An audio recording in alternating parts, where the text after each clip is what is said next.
People, deluded, I'm back again. Saturdays I normally take a break and refrain from these YouTube vids, but it is what it is. We've been linked with Coutinho and I've done the other video on it, but I've seen some other general talking points in regards to footballers or footballers coming in and out in Arsenal, so we might as well speak about them. First and foremost, not to go over some of the previous points that I've made already, people, but we've been linked with Coutinho. I'm seeing everything from £6 million loan fee to 25, £30 million loan fee. Who knows? Is that realistic? I don't know. What is realistic in the transfer market? Would I take Coutinho? Of course. Centre half and a left back have to be the priority, as good as Coutinho is, and I would listen. You don't know I love Coutinho. I'll be ecstatic if we sign Coutinho, but I just feel we need to be getting that left back and that centre half. And I know the club's got something planned, but to me as an honest football fan, we're getting very close to the end of the window. What's going to happen there? Because if we was planning the summer as honest football fans, I'm sure a lot of you, before we were going on tour to America, the centre half and the left back that we're moving forward with for the upcoming season would have been signed and possibly gone on tour, depending on international commitments this season, because there's been a lot with Emre and the boys. That hasn't happened. Yes, we've signed Pepe, great Saliba for the next season. Ceballos is here. And obviously Pepe shocked us a lot, and we're seeing talks with a lot of players, and we've got reason to be a bit more optimistic than any Arsenal fan could have imagined coming into this summer.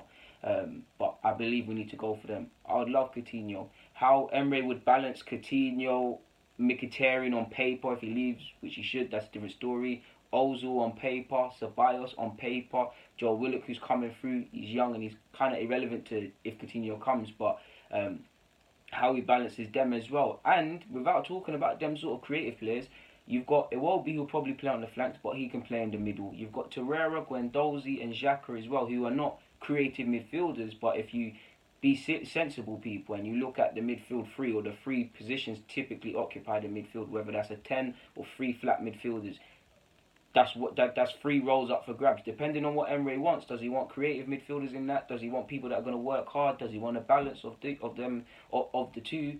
Who knows? But there's three midfielders, three midfield spaces, X amount of midfielders. You've obviously got El Nene expected to leave, should leave as well. So it'd be interesting in terms of balance, how Emre finds balance and what he does. I would love Coutinho. Does he want to leave Barcelona? If he gets forced out, it's another thing. But does he want to leave Barcelona to play Europa League?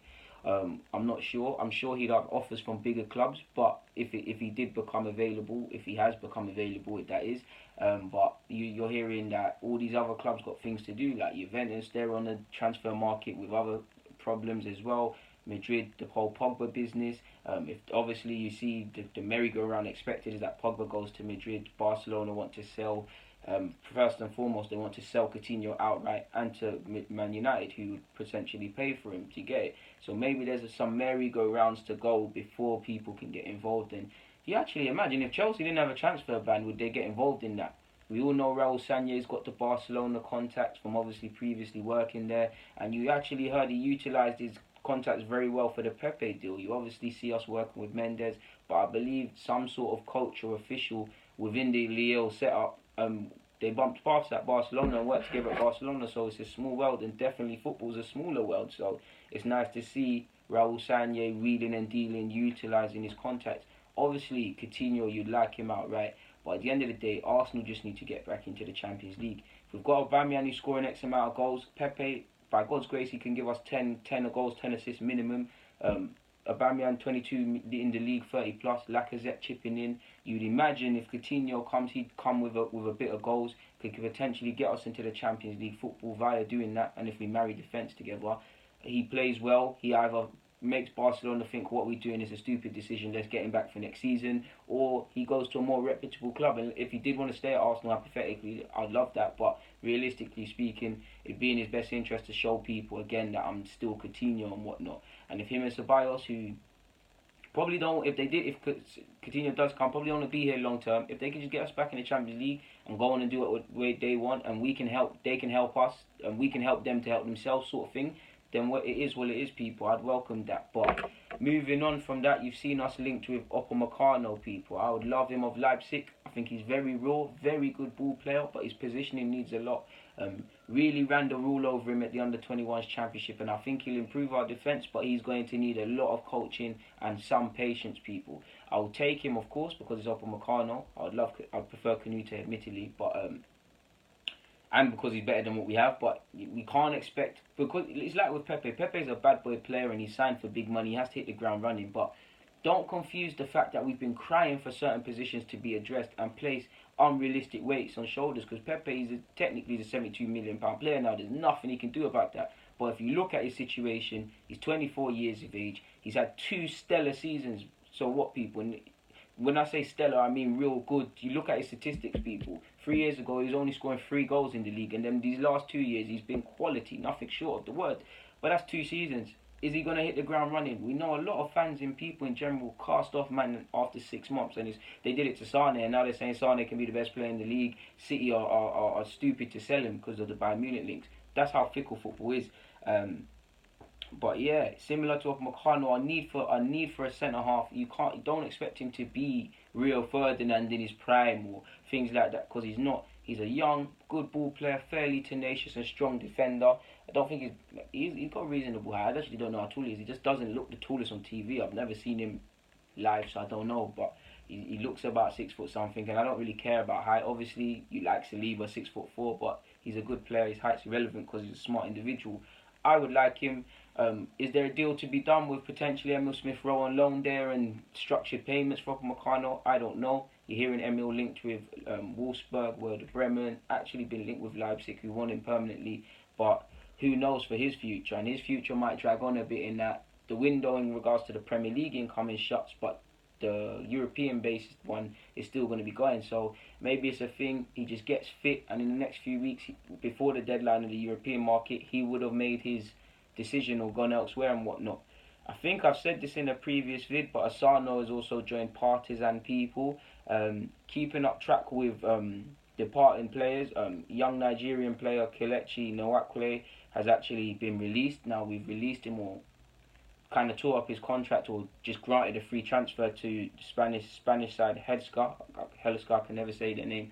But apparently we've let him go on a free transfer with a sell-on clause, and obviously he was talked to someone with a lot of potential, apparently someone that Wenger rated highly, and not even just Wenger, the club rated highly. You heard that with Bielik and him, and Joe Willock, and only one of the three, is getting football, and through no fault of the others. But he's a good player, obviously shined at youth tournaments for Nigeria. Personally, I feel not really. He showed patches, but he didn't really light up loan spells. Porto wasn't the best of loan spells last season in their B side. Obviously, when you're trying to find a work permit and 1 minute you're here, 1 minute you're there, it's not the best environments for a young player. So it's fair to say the work permit experiments didn't work for us in Asano, who went under the same similar thing, and obviously Kelechi. And that's why I want Arsenal to have like a central base, like somewhere in Holland, where I believe the work permit laws are slightly more relaxed, where we could have housed the likes of Nwakwe and whatever, who can't obtain a work permit, allowing them to develop, and then we tackle that issue. But they're in one centralised place rather than 1 minute they're here, they're there, then the other, because you're not going to develop or get the opportunity. Now, it is what it is. He's been at Arsenal. I think he's learned stuff. He's been at training and whatnot. At the end of the day, he's saying he's played for one of the biggest clubs in England historically in his career. Hasn't happened the way he wanted. Hasn't played at the Emirates in an official game, as far as I know. So it is what it is, and I wish you all the best, as I do with Asano, who has signed for Partizan, and we're getting paid £1 million for it, and it's going to we're getting paid that in instalments. We did spend 3.5 million or so on him, and it didn't work out. French papers are saying that Koscielny and Arsenal are in Bordeaux Chiefs are in London to talk with Arsenal over potentially getting Koscielny on the free. Hopefully that situation is sorted out, because I don't want Koscielny at my club anymore, people. I'm going to be completely honest. I feel he's kind of ruined his time here, because at the end of the day, you're within your rights to want to leave the club, but you don't refuse to go on tour. That's embarrassing. And he's 34 years of age. He's been in top scenarios and he's played in the most top scenarios, especially in his international career, excluding the World Cup final. But to carry on like that is crazy, man, and I really hope he's alienated from the group, man. I respect his decision to depart. I don't respect his decision to not go on tour. So No words for Koscielny. Staying with centre halves, apparently we've had a bid to sign Rinaldi from Juventus on a 2-year loan rejected. Juventus want to hold on to the 5 centre halves that they have, and they also have concerns over the fitness of Chiellini. I did see other reports that, which I did say in another vid, how Sarri tried to buy him for Chelsea. Sarri's now the Juventus manager. Wouldn't you at least stay for at least the first 6 months or so and see how you play? Because if he wanted you at Chelsea and he's your Juventus gaffer, he's sure to know all about you and give you an opportunity. And how old is Ronaldo now? What, anything from 24 to 25? He might even be 26. He's been around for a minute. He might get the opportunity. For us, it would have been good. 2-year loan spell with an option of a permanent allows us to kind of be smart with our finances again and sign a young sort of centre half and with kind of scope to become better and whatnot. So we'll see there. It's kind of irrelevant, people, but I just thought I'd highlight it. Cohen Bramwell signed a 2-year deal for Colchester United, and it's nice to see he's found a club. What? 2 years ago, he's working in a factory, and now he's a professional footballer. He's had time at Arsenal. He's gone on pre-season. It's the stuff of dreams, man. So keep it up, man. It's nice to see he's found a club. You lot know I'm big on the youth footballers and whatnot, and it's nice to see a lot of the players that have been released from Arsenal have found clubs. Bowler, a couple years ago, left, went Blackpool, now at Middlesbrough in the Championship. Obviously, Cohen's found a club in Colchester. Charlie Gilmore went Norwich. Vontae Daly Campbell went Leicester. I'm sure there's a couple others that I'm not mentioning, but it's nice to see they got moves, because it's a tough time summer for young players if you ain't got a club. You're seeing all your friends go on tour, the good ones going on tour with the first team and whatnot. People are focusing on their own domestic season in their clubs and whatnot, doing the bleep tests and whatnot, and you're at home over your phone praying your agent says there's a trial here. You might even be getting trials, and you're getting trials all up and down the place because clubs want to assess you and see. Many clubs, what's the saying, people? Is it it's something about many are selected, few are chosen? I know what you're on about. You know what I'm on about. And that happens to a lot of people, especially trialing. Think about it. If I'm a championship side, anything from League 2 to championship sides, and I'm trying to rebuild my season, and I find out this player's been released from Arsenal, whatever position, people, I'm going to get him on trial. I'm going to listen to what he has. I might not be convinced, but I might let him trial. All while I'm trying to assess my other team. So this might happen to players about 5 times. They go to 5 clubs where they're doing this and they're not really hearing back. It's a bit half-hearted, because so many players, they'll tell professional footballers, they'll go on trial, and the trial was just numbers sort of thing. They weren't really get it. So you'll find yourself aimlessly going on trial everywhere, hoping your agent does something. If your agent's good, he should be getting the trials for you. If not, you're going to be sitting at the desk or wherever. The longer it goes on, the more you start to think about fitness. Probably have to go to the gym yourself, running in parks and all of these sort of things. It's quite nervous for young players, man, and it's a nervy time, and it's quite sad, really and truly, because just because you get a scholarship at 16 does not mean you're going to be a pro footballer. I see many players get 16 years of age, have scholars, and they're 24, and they're not doing nothing because they don't know anything. It hasn't happened for them. The cookie ain't crumbled for them. The cookie crumbled a different way for them, but on that note, in regards to Coutinho, in regards to just some general Arsenal stuff, I've got nothing more to add, so I'm going to keep it moving. People, as usual, thank you for your time. Deluded.